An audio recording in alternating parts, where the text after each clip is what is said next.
while children dance. Tanks roll down the street. A mother spring cleans in the slums.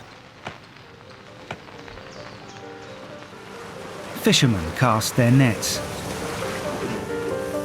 In the 1930s and 40s, a small group of young British artists and filmmakers were inspired by an extraordinary vision. They believed they could change the country with films about real life. To fund their radical cinema, they made an unlikely alliance with the government and big business. This program tells the story of that prolific relationship and reveals how the British documentary was born.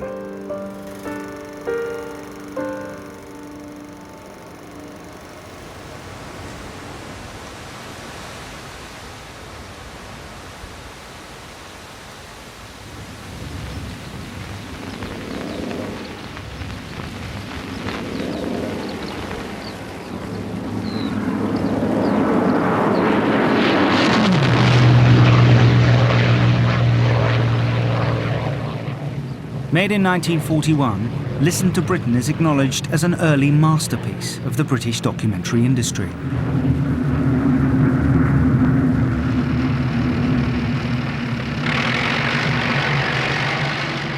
Very simply made, without voiceover telling you what to think, it presents itself as authentic truth.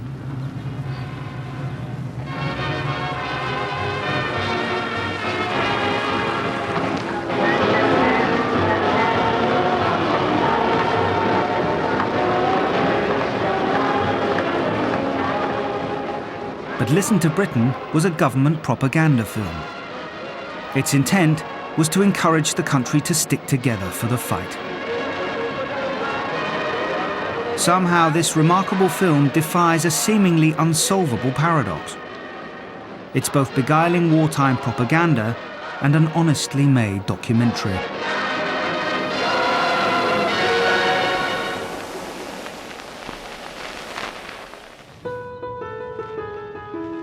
Listen to Britain is one of the works of the British documentary movement. They were a small band of young men and women filmmakers who worked in the years just before and then during the Second World War. They were full of contradictions, as one wit among them admitted. A documentary director must be a gentleman, a socialist, have a university education,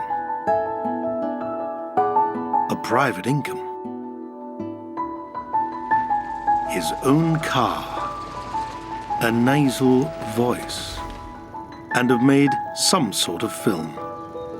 A well-developed nasal voice has been known to excuse the other requirements. Except being a gentleman and a socialist, of course. But perhaps the contradictions within the documentary movement made them ideally suited to the challenge they faced during the Second World War.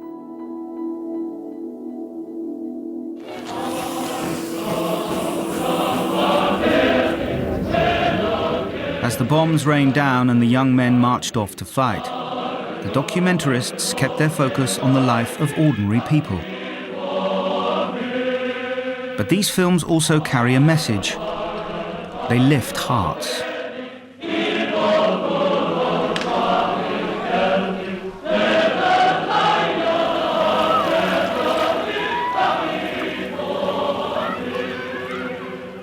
This was an art it had taken them years to learn. For the documentary, the war was the end of a long, hard journey, which began almost 20 years earlier.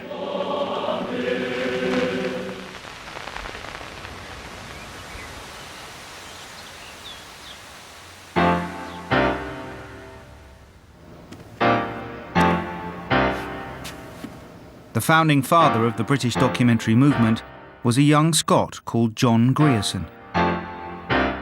He was a former political activist and street preacher who wanted to use films to change Britain for the better. I want to use the cinema as a pulpit.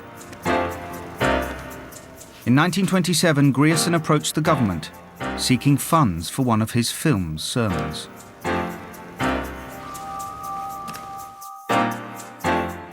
The civil servant who took this meeting, Stephen Talent, later told a BBC television reporter about it. One morning in February 1927, a young Scotsman named John Grierson came into my office. I took to him at first sight. He poured out his ideas with so much enthusiasm and so much conviction. Today, all that remains of the West London office block where Grierson met Talents is Queen's Tower. This once rose above the vast headquarters of the Empire Marketing Board. Known as the EMB, it had been created by the Tory government to manage public relations for the British Empire. The EMB's mission was to do more than sell Jamaican bananas or Indian tea. Talents told Grierson the government had asked him to bring the empire alive. Grierson replied that a documentary about everyday life within the empire would do precisely that. By the end of this meeting, John Grierson, the former street preacher, had a strategically vital ally deep inside the British civil service. Through the Empire Marketing Board, Stephen Talents could apply to the government for the funds to make a documentary.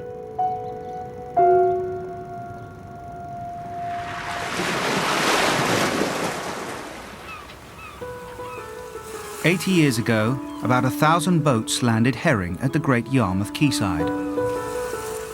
This was where the empire got its breakfast kippers from.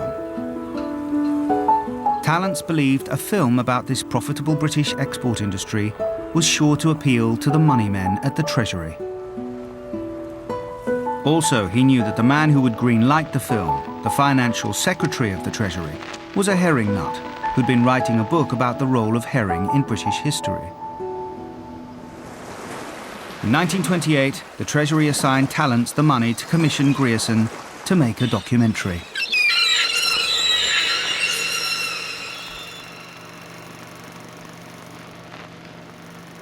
A year later, Grierson delivered Drifters, a feature-length silent documentary about the herring fishing business.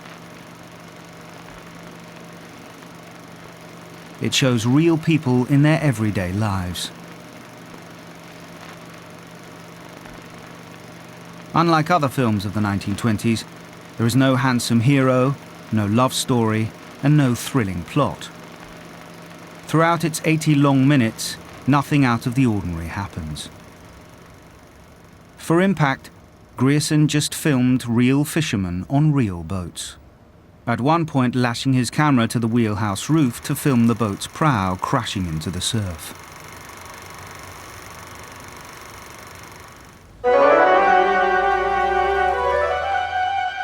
The government put Drifters on general release.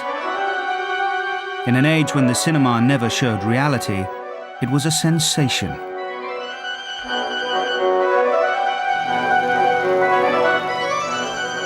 One critic described the film as a masterpiece of simple sincerity and sterling humanity. Drifters was a PR coup for an important British export industry. It's now regarded as the first film of the British documentary movement.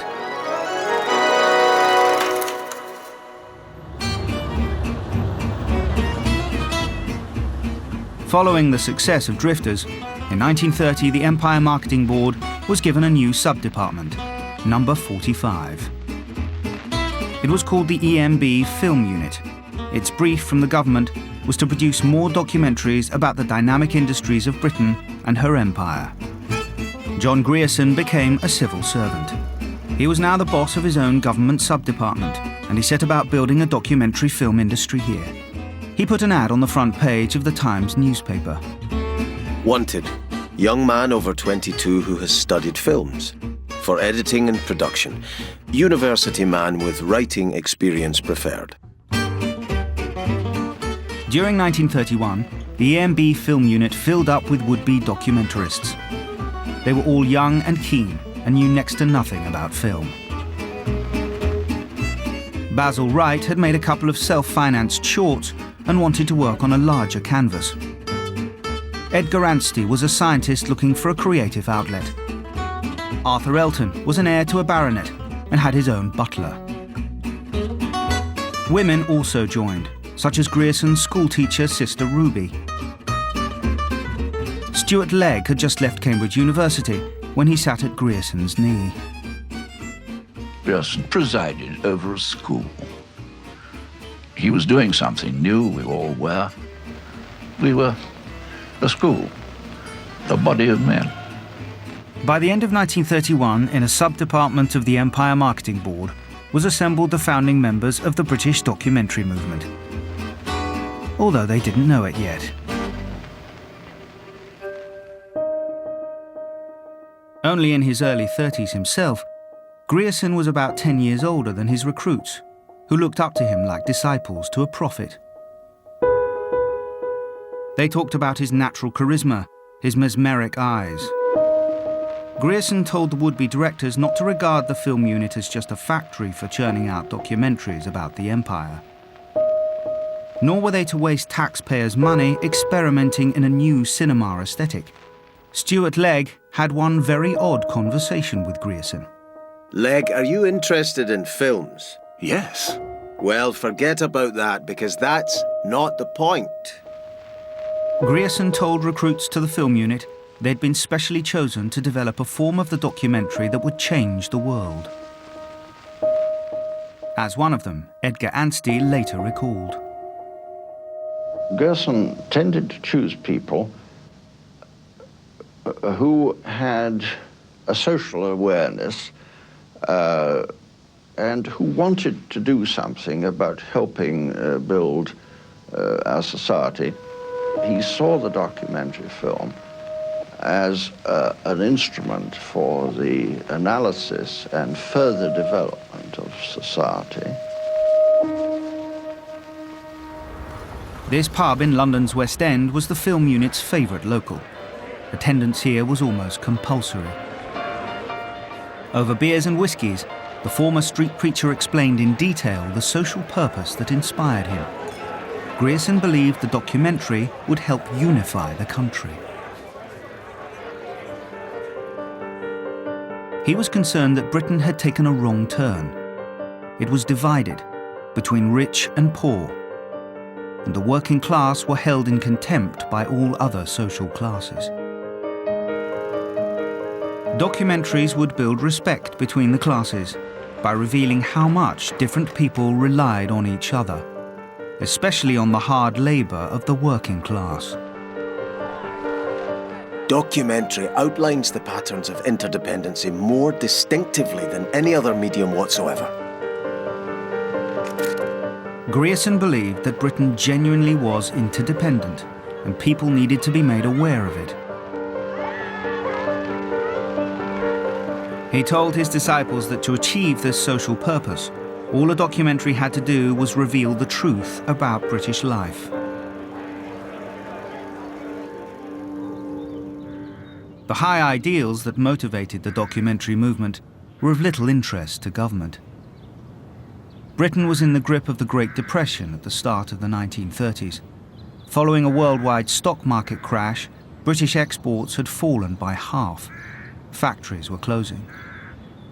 The government's first major direction to the film unit was to produce a PR film celebrating the glories of British industry.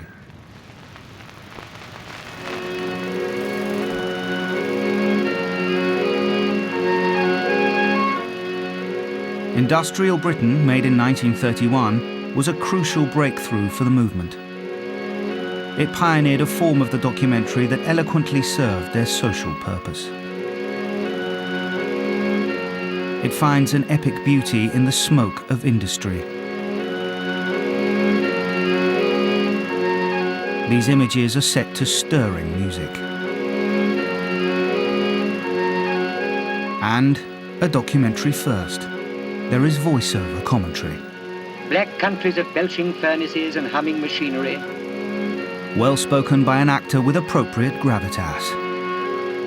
Ask anybody in the glass industry, and they will tell you this is Bill Forsyth, the man who fills the glory hole up in Smithy. He works a trade as old as the pyramids.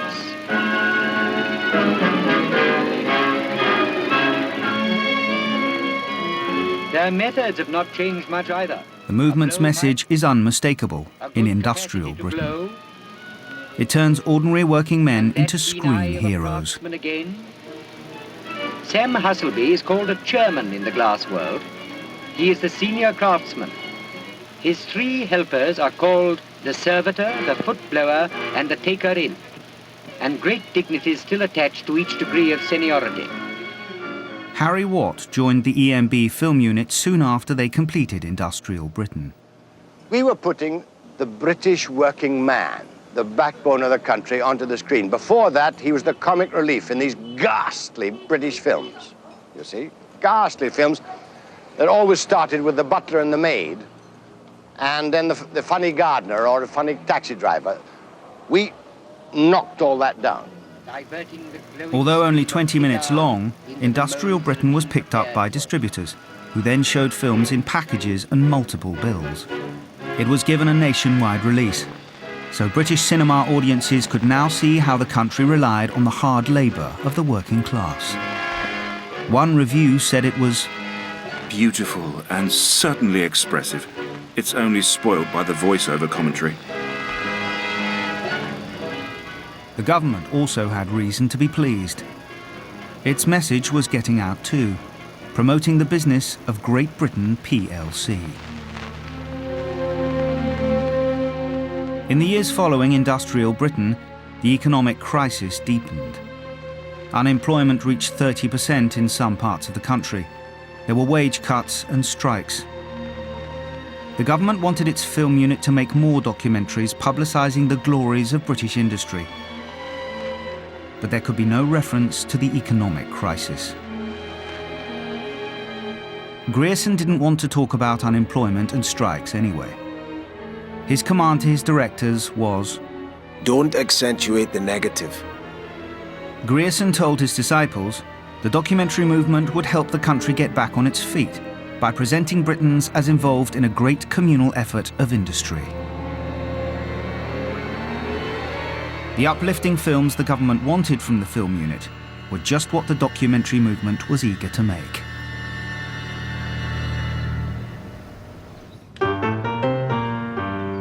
Between 1931 and 33, the Empire Marketing Board film unit made over 100 films. Nearly all were produced by the energetic Grierson. They were directed by his disciples, like Basil Wright. He later spoke about working for Grierson. I suppose everybody has their own recollections of working with him or for him. He was a very, very hard taskmaster. There's no question of that. And one had to get used to doing without sleep and other unnecessary things. The documentarists created many new working-class heroes. Potters, shepherds, and fishermen were all brought to the screen. And with their consistently optimistic outlook, these documentaries were more good publicity for the EMB and the British government.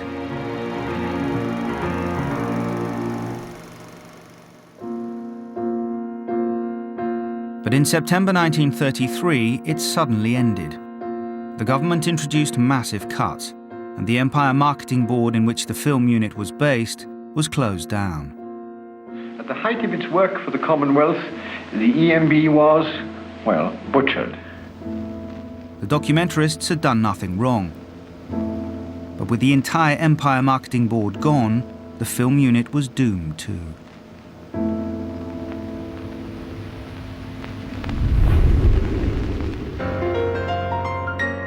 The unlikely saviour of the movement was a Conservative politician. Sir Kingsley Wood sat in the cabinet as Postmaster General. His brief was to manage all the mail, phone and telecommunications in Britain, which the government had bundled up into a single nationalised company, the General Post Office, or GPO. Wood snapped up the now homeless film unit. He set them to work on films promoting the activities of his government department, like encouraging people to buy telephones. These thieves have been apprehended by the judicious use of the post office telephone. One of these instruments. Or celebrating a new stamp design. You will see that your design will have to be 6 times the size of the finished stamp each way. Thank you. Are there any particular conditions in the designing of the stamp? Yes. You must keep to the head of the king, which appears on the present stamps. Otherwise I have a free hand? Absolutely. The GPO film unit was given its own offices, here at 21 Soho Square. In their smart new headquarters, Grierson reminded his disciples of the social purpose that had first inspired the documentary. It remained fundamental, even though they were now making films for the post office. Can we imagine a world without letters? Does anyone appreciate the postman? We take him for granted, like the milkman, the engine driver, coal miner, the lot of them. We must acknowledge them, pay respect and gratitude to one another. This is what documentary is all about.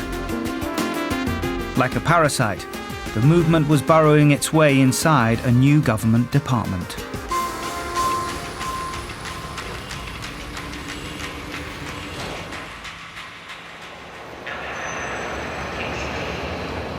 In 1935, the GPO gave the film unit its first significant commission. It would be a celebration of the postal special that delivered mail along the railway line between London and Glasgow.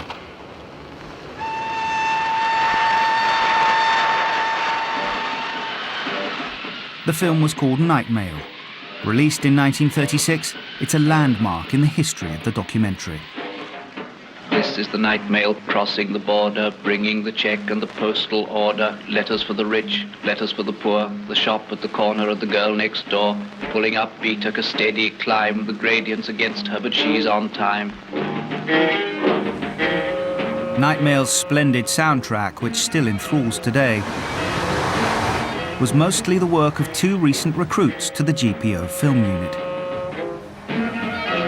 The poem was written by a scruffy assistant director called W.H. Auden and set to music by the film unit's in-house composer, Benjamin Britten. These 2 titans of 20th century art left the GPO soon after Night Mail. But thanks to their contribution, it's now one of the best-known works of the film unit. Past cotton grass and moorland boulder, shoveling white steam over her shoulder, snorting noisily as she passes, silent miles of wind-bent grasses. Birds turn their heads as she approaches, stare from the bushes at her blank-faced coaches. Sheepdogs cannot turn her course, they slumber on with paws across. In the farm she passes, no one wakes, but a jug in a bedroom gently shakes.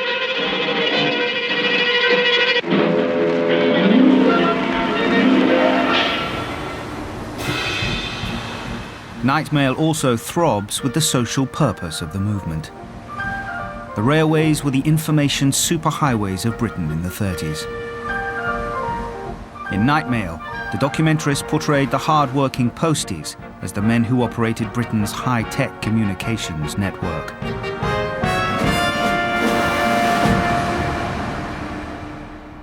It was directed by Harry Watt. He was an ambitious young filmmaker. Is this the mail train, mate? It is, yes. Are you from Glasgow? In 1983, the BBC invited Watt and cameraman Chick Fowl on a train journey along the route north.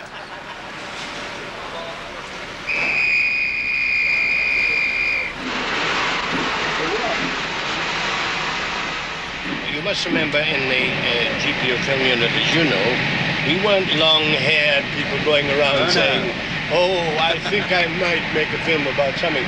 We were taken into Grierson's office and stood at attention, and he called you Watt. He didn't call you Harry. He said, Watt, you're going to make a film about train. And you say, yes, Mr. Grierson. That's right. Isn't that right? Exactly right. You see? All right now? No. You want 2 bridges and 45 beats. Night Mail has a gripping sense of being there as the action takes place on the postal special. 1, 2.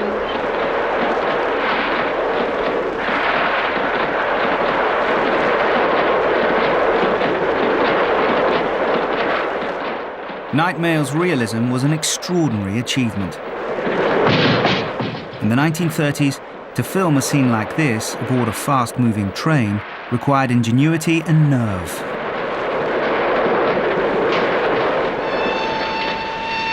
Like that. Okay. Yeah, I held your legs and I was more frightened than you were. I'm not scared at all. You weren't scared, no, because you were doing a job. That's right. Yes, but you were right out to your waist. Stick the camera out.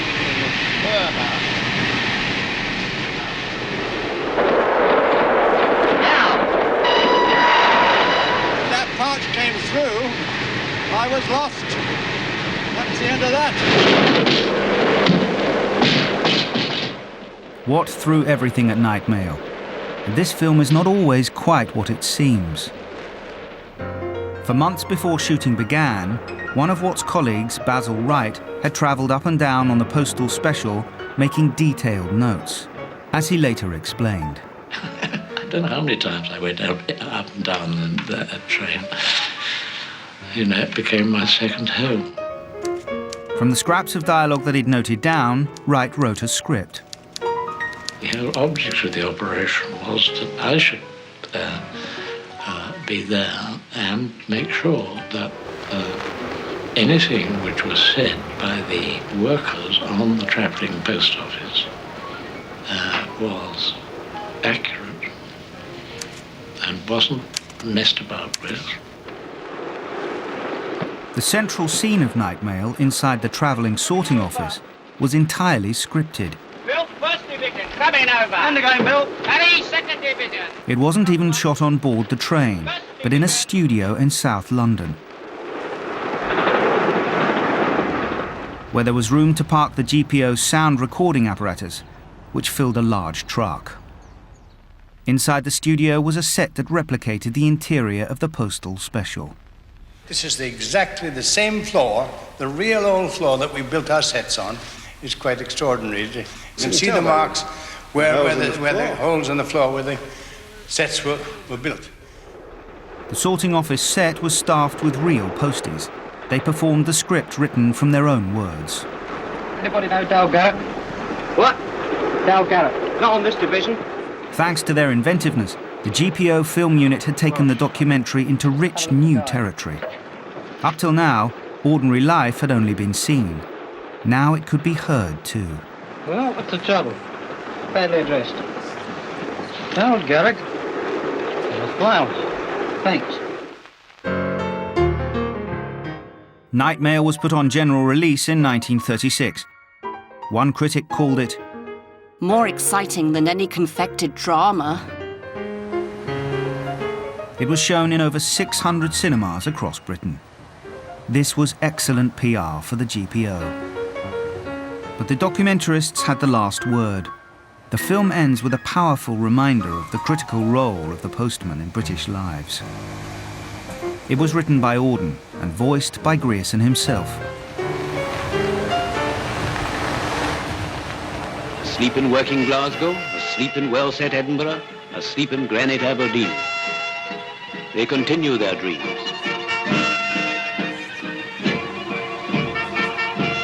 But shall wake soon and long for letters, and none will hear the postman's knock without a quickening of the heart.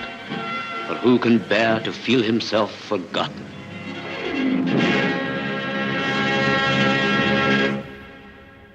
After Night Mail, John Grierson was at the peak of his powers as leader of the documentary movement. But some of his behaviour was considered inappropriate for a civil servant. It had come to the notice of the government that Grierson had been hiring out the film unit to organisations outside the GPO, such as the Ceylon Tea Propaganda Board, Shell, and the BBC. There's no evidence that Grierson was using the film unit for personal profit. He regarded non-GPO documentaries as further opportunities to spread the message of the movement. The 7.5-hour shift begins. The miner works in a cramped position. comprehended. Often he has scarcely room to swing his pick. Coalface of 1935 was a promotional film for the British coal industry. It reveals how the country's comforts relied on the back-breaking toil of miners. Works along the sea, hewing out the coal. His average output is 2,200 weights per shift. At meetings with senior civil servants, Grierson had his knuckles rapped for operating outside his remit. Grierson argued that his film unit earned extra income for the GPO, but he was politely informed that it was absolutely taboo for a government department to hire itself out like a private company. In 1937, the slow wheels of the state finally rolled over Grierson. An influential civil servant wrote, "The post office unit has given an incredible amount of trouble." Grierson was moved away from his post as head of the GPO film unit. He promptly resigned from the civil service.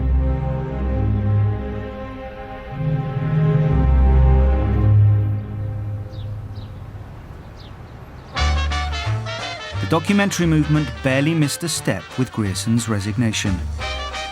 Many of his disciples had already left the GPO film unit and were now scattered across Soho in small production houses.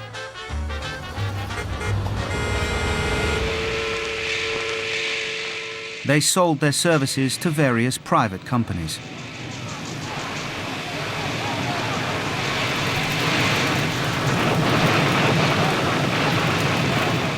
The Orient Shipping Company,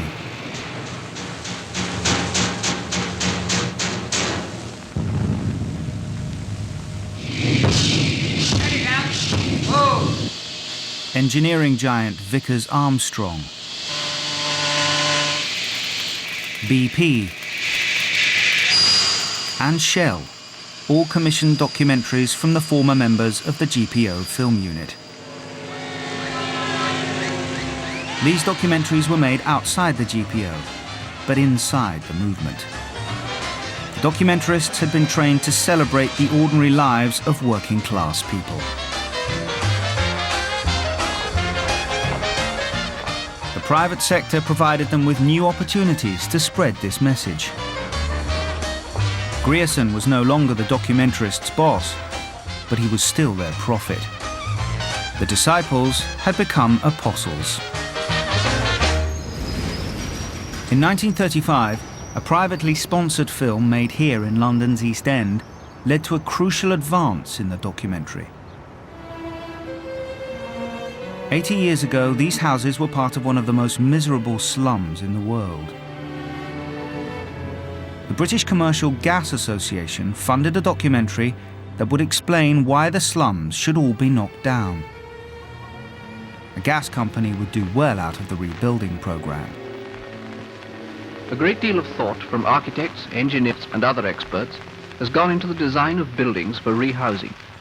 Here is a model of a block of flats prepared by the British Steelwork Association and based on recommendations. Housing Problems is a bit like a corporate video. It doesn't hold back as it celebrates the achievements of its sponsor. The gas industry has designed suitable appliances for cheap cooking and for room and water heating, especially to meet the needs of slum clearance schemes. But in the middle of Housing Problems, a new form of documentary bursts forth: the interview. Now I've got a nice little place of my own. 3 bedrooms, a lovely scullery, a living room and a bathroom. The bathroom, the best of all, what we wanted, away from market orders. It was John Grierson's sister Ruby who pioneered the interview. She was the uncredited assistant producer on Housing Problems, and she wrote to her brother saying, "I'm going to put up a camera and a microphone and I'm going to ask them questions. I'm going to tell them the camera is yours and the microphone is yours." Ruby Grierson was undaunted by the cumbersome equipment she needed. She planned to take a sound truck and a lighting crew deep into the slums. "I'm going down to the East End and I'm going to love it there and get to know the people well." It's rumoured that what Ruby Grierson said to the people she filmed was, "Here's the camera and the microphone. Now it's your chance to tell the bastards what it's really like to live in a slum." It gets on your nerves, where everything's filthy. Dirty, filthy walls, and the vermin in the walls is wicked. So I'll tell you, we're fed up. In Housing Problems, people are not just witnessed, they provide their own testimony. Thanks to the documentary movement, even those at the bottom of the pile now had a voice. I don't suppose people realise what it really is to be tied up in the one room and cannot get anything any better. We are only hoping that the council will line their ideas up and get their minds made up to get the flats ready so that every working class man will have a hygienic flat to live in. In Housing Problems, slum dwellers, the lowest of the low, the dregs of society, speak. And it turns out they're just like everyone else. Coming into these rooms, I've had no luck since I've been in. First I lost one youngster in one, and I lost another youngster in another one 7 weeks off. Housing Problems shows how outside the government film unit, the movement continued to pursue their social purpose. In promotional films for private industry, they gave ordinary people a voice. I couldn't open the windows to let any air in. Well, I can open all the windows now and let all the nice fresh air in the morning for the children, as my children's ever so much healthier and better.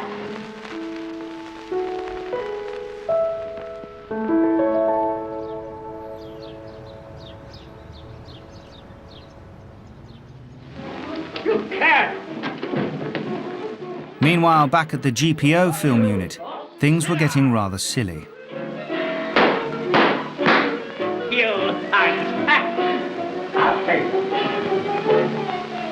What?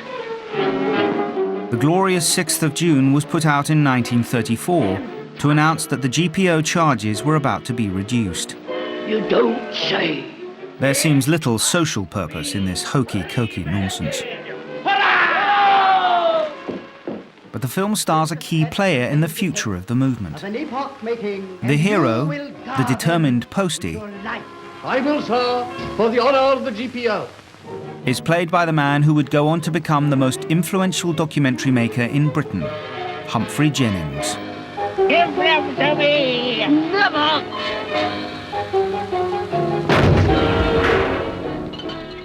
Humphrey Jennings was first and foremost an artist who'd been introduced to the GPO film unit by his friend Stuart Legg. He was constantly searching for juxtapositions which would mean something. Very curious pictures, some of them.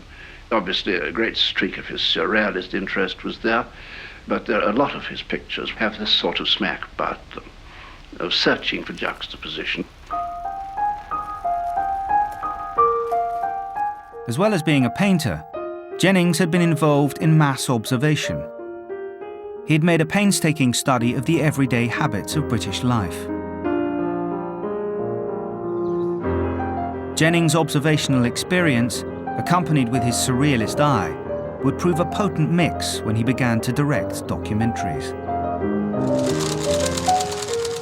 He would reveal ordinary life as it had never been seen on film before.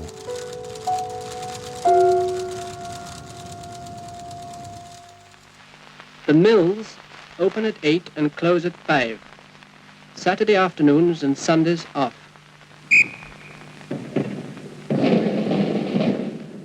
Humphrey Jennings directed Spare Time in 1939. It was commissioned by the government, which wanted something light-hearted to be shown at the World's Fair. It's a film about the fun ordinary British people have on their days off.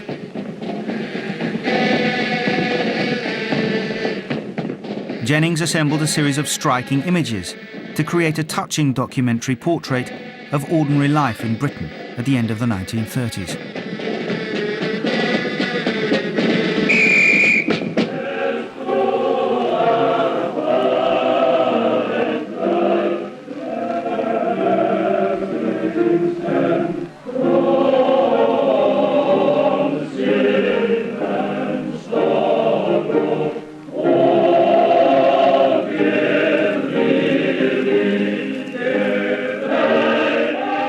In Spare Time, Britain has an ambiguous beauty. it's an awkward country of small pleasures.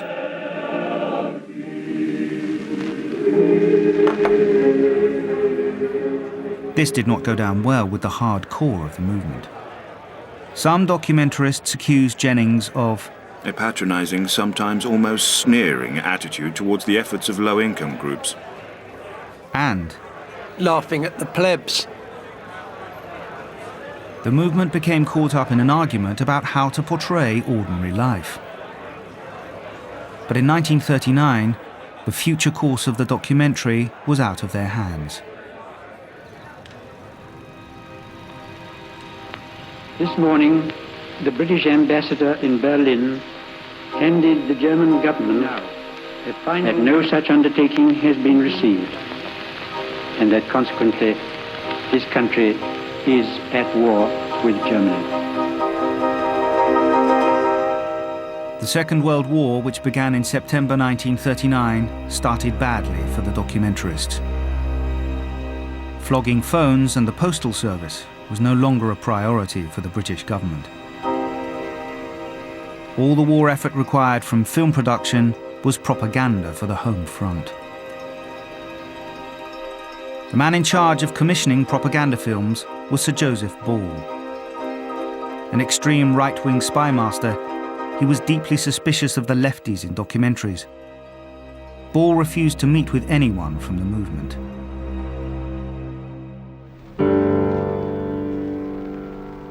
For the first few months of the war, the GPO film unit did absolutely nothing. Basil Wright wrote to the newspapers. When are we going to start? Harry Watt was bursting with frustration. We sat on our backsides, terribly anxious to work, and did nothing at all. We were given nothing to do. And going mad, a highly skilled, eager unit with lots of gear and lots of film. We'd stored up gear and film ready for the war. It was obviously coming. The GPO film unit reminded each other they could make the kind of films the country needed. The documentary movement's ultimate goal was to create a sense of unity in Britain. Up till now, this message had been hidden in promotional films for British industry or the postal service. With the country at war, it was time for their message of unity to become explicit. They decided to show the government what they could do.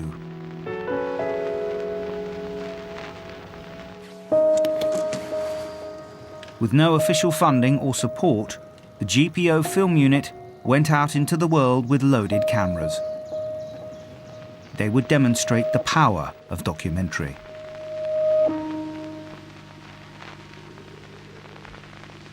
London is calling. London calling to the world. The Monday morning workers left their tube trains to face a new world where everything seemed strange. First Days of 1939 is a remarkable snapshot of Britain as the country stands on the brink of apocalypse. The shining facades of the West End put up barricades. It's a vivid record of how this historic moment was playing out in the streets. It's also uplifting. 750,000 children had been moving out of the London region during the weekend.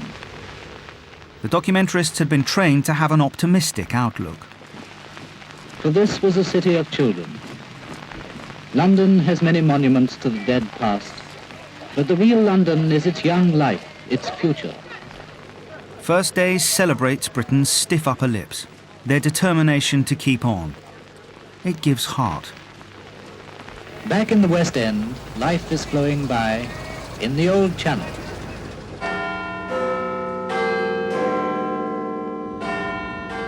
As soon as it was complete, a copy of First Days was sent direct to the Houses of Parliament.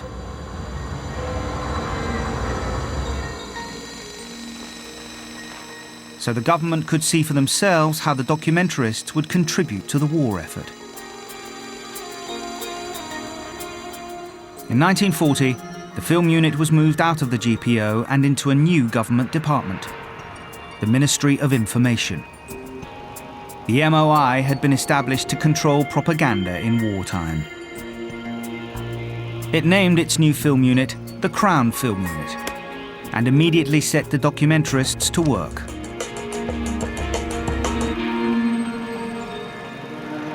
It is late afternoon, and the people of London are preparing for the night. Everyone is anxious to get home before darkness falls, before our nightly visitors arrive. London Can Take It was made in 1940. Britain then stood alone. America was not yet in the war. The British government commissioned a documentary about how the capital was bearing up under German bombing raids. It was hoped this might sway US public opinion towards an alliance with Britain. Now they're going into the public shelters. This is not a pleasant way to spend the night, but the people accept it as their part in the defense of London. Apart from the American drawl of the voiceover, London Can Take It is a classic work of the British documentary movement. And there's the wail of the banshee. The nightly siege of London has begun. The city is dressed for battle. All classes of Britons are shown suffering together. And it feels like an authentic picture of ordinary life in the Blitz. These are not Hollywood sound effects. This is the music they play every night in London, the symphony of war.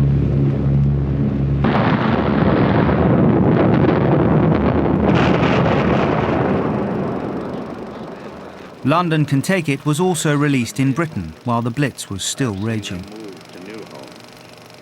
The MOI put observers in the audience who noted that the audience enjoyed it as part of their own experience.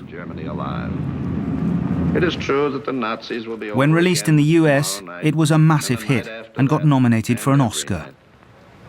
They will drop thousands of bombs, and they'll destroy hundreds of buildings, and they'll kill thousands of people. But a bomb has its limitations. It can only destroy buildings and kill people. It cannot kill the unconquerable spirit and courage of the people of London.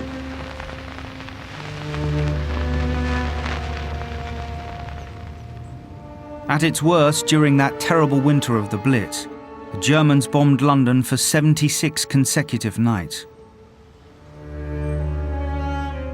A similar hell was visited on many other major British cities. Over 40,000 Britons were killed.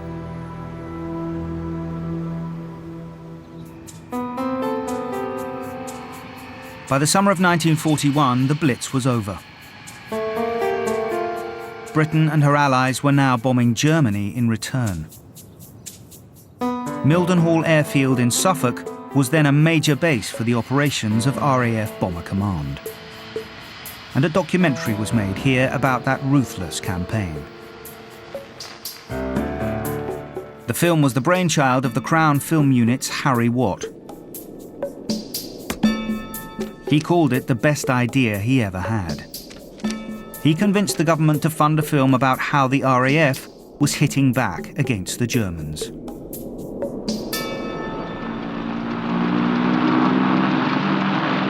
Made in 1941, Target for Tonight was the most successful documentary in the history of the movement.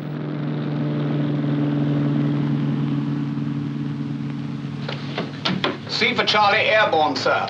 19 hours, 35 minutes. Anchor. Translate, please.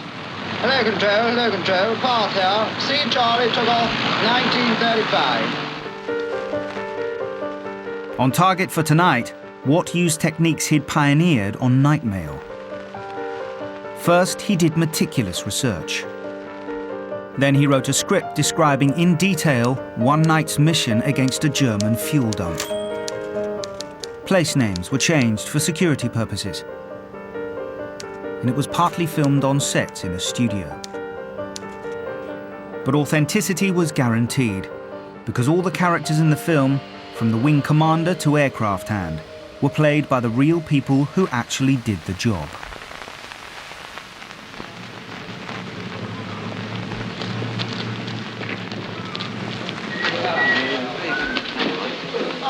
Man I want. You owe me half a crown. Listen, I can't pay my mess bill, let alone you. Well, neither can I. So, all right. see me after the trip. Righto. You would remember that. Hey, some klutz pinched my boots. Come on, pull your finger out. Where's my boots? Target for Tonight strikes an almost perfect balance between documentary and drama. One more twist of the dial, and what would have lost more than he gained.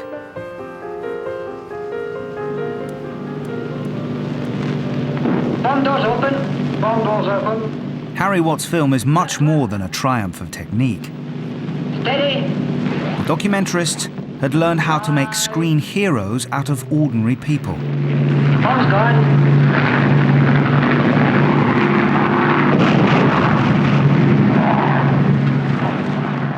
Target for Tonight works in the same direct but understated way.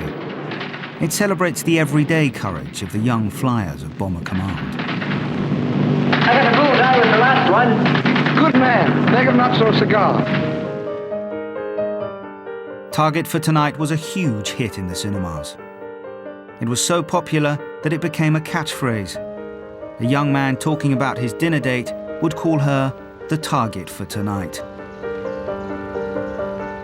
One reviewer called this Crown Film Unit production the greatest story of the war. Target for Tonight now stands as a moving commemoration. Many of the aircrew Harry Watt filmed died in action during the war.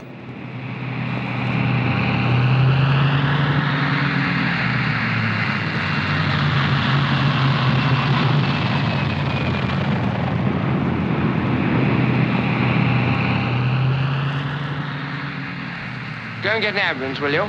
The operator's coughed it. It was hard to escape government propaganda films during the Second World War. The 20 million Britons who never went to the cinema were ushered into church halls and village halls for free screenings.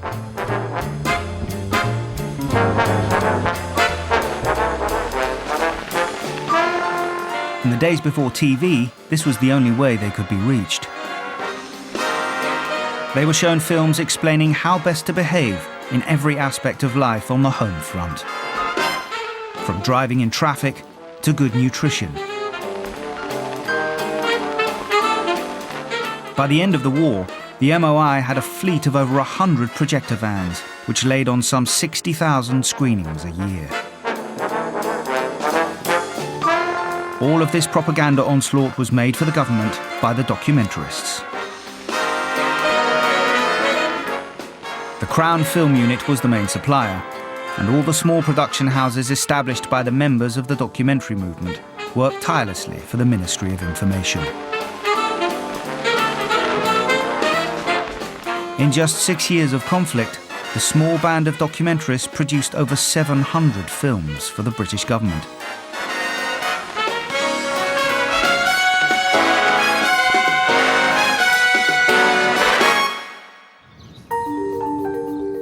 The culmination of the struggle of the documentary movement came as the war ended in 1945. The government was already planning for the coming peace. The Crown Film Unit was ordered to produce a film that would set a hopeful tone for this future.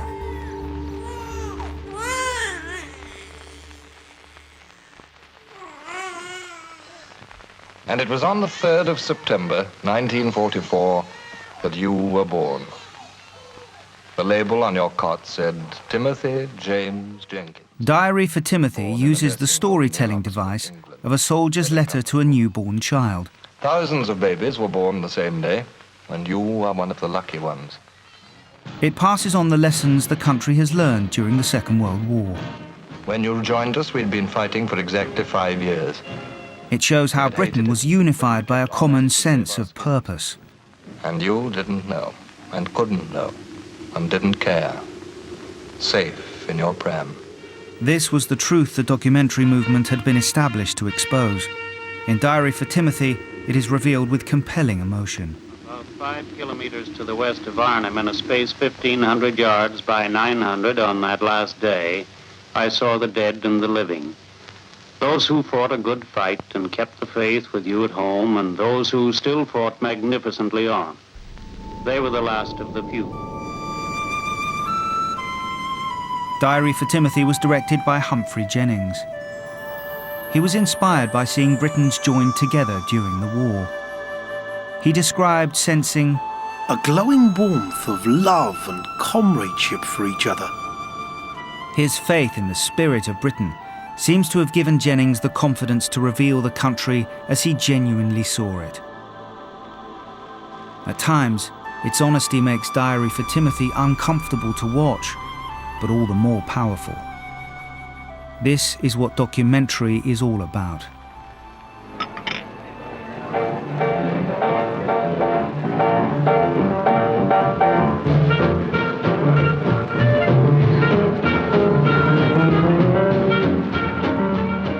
Diary for Timothy was the last significant work of the British documentary movement.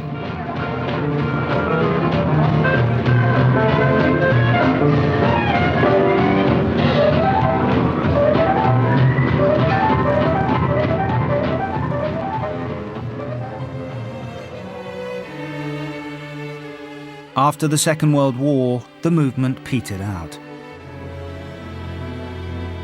Within 5 years, Jennings was dead. He fell off a cliff scouting locations. Ruby Grierson, the bright young woman who'd pioneered the interview in the slums, died in the war. She was filming on a boat which was torpedoed by a German submarine. John Grierson, who'd started it all, remained abroad for much of the rest of his life, founding still thriving documentary industries in Canada and Australia. Harry Watt of the popular hits Night Mail and Target for Tonight quit documentaries and began a new career directing commercial movies. Some of Grierson's old disciples stayed on in the post-war documentary industry, but none lasted into the age of television.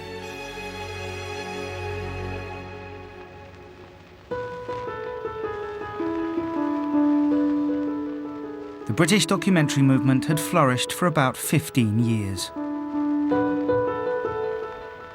It had begun with a political idea, to unify the country through films about the real lives of the people who live here.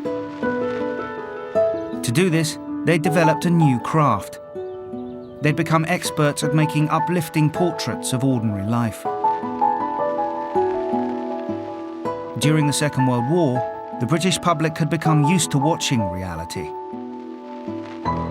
Britons had learnt to enjoy looking at themselves. The movement had set out to reveal ordinary life.